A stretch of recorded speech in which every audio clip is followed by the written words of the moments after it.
Wafatnya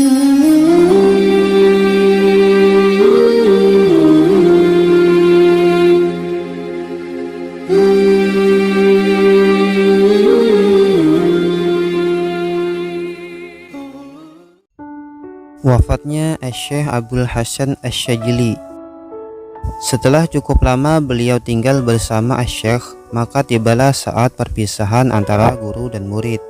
Pada saat perpisahan itu, Syekh Abdul Salam membuat pemetaan kehidupan murid tercinta beliau tentang hari-hari yang akan dilalui oleh Syekh Abdul Hasan dengan mengatakan, "Hai anakku, setelah usai masa berguru, maka tibalah saatnya kini engkau untuk beriqomah. Sekarang pergilah dari sini, lalu carilah sebuah daerah yang bernama Syajilah. Untuk beberapa waktu tinggallah engkau di sana. Kemudian perlu kau ketahui, di sana pula Allah Azza wa Jalla akan menganugerahi engkau dengan sebuah nama yang indah, Asy-Syadzili. Setelah itu lanjut Syekh, kemudian engkau akan pindah ke negeri Tunisia. Di sana engkau akan mengalami suatu musibah dan ujian yang datangnya dari penguasa negeri itu. Sesudah itu, wahai anakku, engkau akan pindah ke arah timur, yaitu negeri Mesir. Di sana pula lah kelak engkau akan menerima warisan Al-Kutubah dan menjadikan engkau seorang kutub." Syekh menjalankan dakwah dan menyiarkan tarekatnya di negeri Mesir itu sampai pada bulan Syawal 656 Hijriah atau 1258 Masehi. Pada awal bulan Dzulqa'dah tahun itu juga terbetik di hati Syekh untuk kembali menjalankan ibadah haji ke Baitullah. Keinginan itu begitu kuat mendorong hati beliau, maka kemudian diserukanlah kepada seluruh keluarga beliau dan sebahagian murid Syekh untuk turut menyertai beliau. Ketika itu Syekh juga memerintahkan agar rombongan membawa pula seperangkat alat untuk menggali. Memang suatu perintah yang dirasa agak aneh bagi para pengikut beliau. Pada saat ada seseorang yang menanyakan tentang hal itu, Syekh pun menjawab, "Ya, siapa tahu di antara kita ada yang meninggal tengah perjalanan nanti." Pada hari yang sudah ditentukan, berangkatlah rombongan dalam jumlah besar itu meninggalkan negeri Mesir menuju kota Mekah Al-Mukarramah. Pada saat perjalanan sampai di Gurun Ijab, sebuah daerah di tepi pantai Laut Merah, tepatnya di desa Khumaisarah, yaitu antara Ghana dan Qusair. Syekh memberi aba-aba agar rombongan menghentikan perjalanan untuk beristirahat. Setelah mereka semua berhenti, lalu didirikanlah tenda-tenda untuk tempat peristirahatan. Kemudian setelah mereka sejenak melepas penatnya, lalu Syekh meminta agar mereka semua berkumpul di tenda Syekh. Setelah para keluarga dan murid beliau berkumpul, lalu Syekh memberikan beberapa wejangan dan wasiat-wasiat beliau kepada mereka. Di antara wasiat yang beliau sampaikan, Syekh mengatakan, "Wahai anak-anakku, perintahkan kepada putra-putramu agar mereka menghafalkan hizib bahri. Karena ketahuilah bahwa dalam hizib itu terkandung Ismullahil Azam, yaitu nama-nama Allah yang Maha Agung." Kemudian setelah Syekh menyampaikan pesan-pesan beliau itu, lalu Syekh bersama dengan murid terkemuka beliau, Syekh Abul Abbas Al-Marsi, meninggalkan mereka ke suatu tempat yang tidak jauh dari tenda-tenda itu. Tapi dalam waktu yang tidak terlalu lama, sepasang insan mulia itu sudah kembali masuk ke tenda semula, di mana pada waktu itu seluruh keluarga dan para murid beliau masih menunggunya. Setelah Syekh kembali duduk bersama mereka lagi, kemudian beliau berkata, "Wahai putra-putraku dan sahabat-sahabatku, apabila sewaktu-waktu aku meninggalkan kalian nanti, maka hendaklah kalian memilih Abul Abbas Al-Marsi sebagai penggantiku.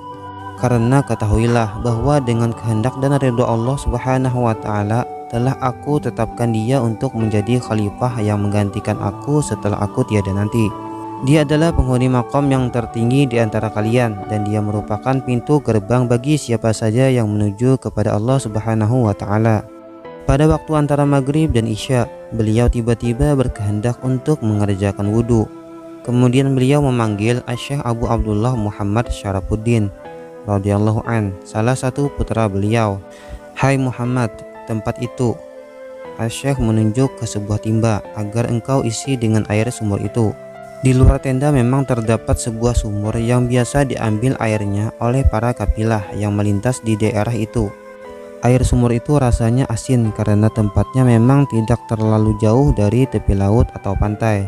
Mengetahui air sumur itu asin, maka putra beliau itu pun memberanikan diri untuk matur dengan mengatakan, "Wahai guru, air sumur itu asin, sedangkan yang hamba bawa ini air tawar."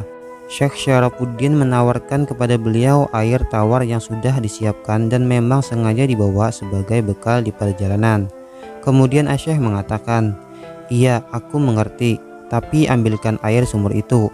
Apa yang aku inginkan tidak seperti yang ada dalam pikiran kalian." Selanjutnya oleh putra beliau itu lalu diambilkan air sumur sebagaimana yang Syekh kehendaki. Setelah selesai wudhu, kemudian Syekh berkumur dengan air sumur yang asin itu, lalu menumpahkan ke dalam timba kembali. Setelah itu beliau memerintahkan agar air bekas kumuran tersebut dituangkan kembali ke dalam sumur. Sejak saat itu dengan izin Allah yang Maha Agung, air sumur itu seketika berubah menjadi tawar dan sumbernya pun semakin membesar. Sumur itu hingga sekarang masih terpelihara dengan baik. Setelah itu kemudian Syekh mengerjakan sholat isya, lalu diteruskan dengan sholat sunnah. Tidak berapa lama kemudian Syekh lalu berbaring dan menghadapkan wajah beliau kepada Allah Subhanahu wa Ta'ala, seraya berzikir sehingga kadang-kadang mengeluarkan suara yang nyaring sampai-sampai terdengar oleh para murid dan sahabat-sahabat beliau. Pada malam itu tiada henti-hentinya Syekh memanggil-manggil Tuhannya dengan mengucapkan ilahi, ilahi, dan kadang-kadang pula beliau lanjutkan dengan mengucapkan Allahumma mata yakunu liqa. Ya Allah, kapan kiranya hamba bisa bertemu. Sepanjang malam itu keluarga dan murid Syekh dengan penuh rasa tawadu saling bergantian menunggui, merawat dan mendampingi beliau.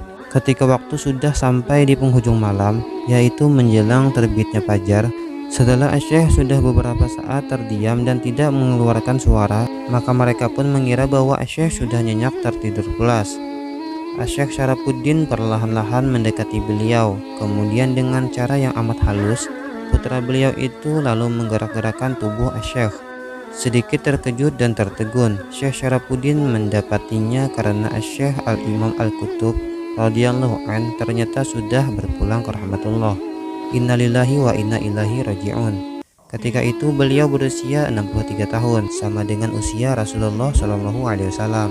Setelah sholat subuh pada pagi hari itu, jasad Syekh nan suci pun segera dimandikan dan dikafani oleh keluarga dan para murid beliau. Sedangkan ketika matahari mulai tinggi, semakin banyak pula para ulama, siddiqin dan aulia Allah Agung berduyun-duyun berdatangan untuk bertakziah dan turut mensolati jenazah beliau. Termasuk diantaranya kadinya para kadi negeri Mesir, Syekh Al-Wali Badruddin bin Jamah.